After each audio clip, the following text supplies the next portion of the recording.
Le Flash Info avec le centre de stockage de la Manche. La visite du directeur national d'Areva hier sur le site de La Hague. Philippe Noreux a pu rencontrer syndicats et salariés en raison du mouvement de grève qui dure depuis le 3 décembre et portant sur un désaccord entre direction et syndicats sur la récupération des 13 jours fériés des salariés postés.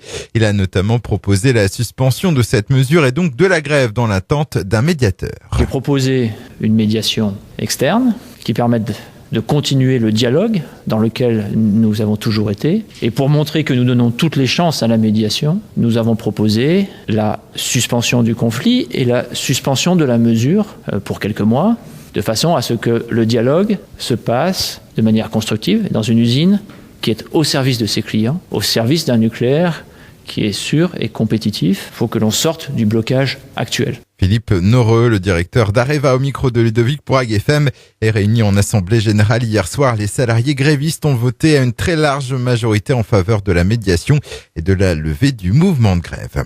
La mort d'un kitesurfer hier à Merville, Franceville, dans le Calvados. Le Creux-Jobourg a été alerté peu avant 15 heures. D'importants moyens de secours sont alors déployés. Au final, ce sont 2 kitesurfers qui ont été récupérés. Le premier, un homme de 30 ans en arrêt cardio-respiratoire, a été élitreillé puis déposé sur la plage. Les secours ont tenté de le réanimer en vain. Le deuxième kitesurfer, âgé de 32 ans, a été récupéré conscient. Il n'a pas été hospitalisé. L'autoroute A84 fermée plus de 3 heures hier après-midi après un carambolage entre 8 voitures et un poids lourd. L'accident s'est produit peu avant 13 heures à hauteur de Gouvet dans le sens Rennes-Caen. 4 personnes ont été légèrement blessées et transportées dans les hôpitaux de Vire, Saint-Lô et Avranches. 2 accidents sur le contournement de Saint-Lô hier matin également. Le premier a impliqué plusieurs véhicules dans le sens 40 en Torigny au niveau de l'échangeur d'Agneau. Il n'y a pas eu de victimes. Un second accident s'est produit dans l'autre sens entre 3 véhicules. Il a fait un blessé léger transporté au centre hospitalier mémorial de Saint-Lô. Les averses de grêle seraient en cause. Et puis le retour sur les parquets pour les handballeurs de la JS Cherbourg. Ils ont entamé hier leur campagne de matchs amicaux avant la reprise du championnat de Pro League le 9 février.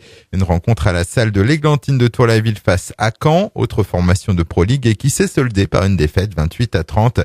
Les Mauves retrouveront leur salle Chantraine demain avec la réception de Gonfreville. Le Flash Info vous a été présenté par Landra, centre de stockage de la Manche à Digulleville. Pour en savoir plus et visiter notre centre, 0810 120 172, coup d'un appel local.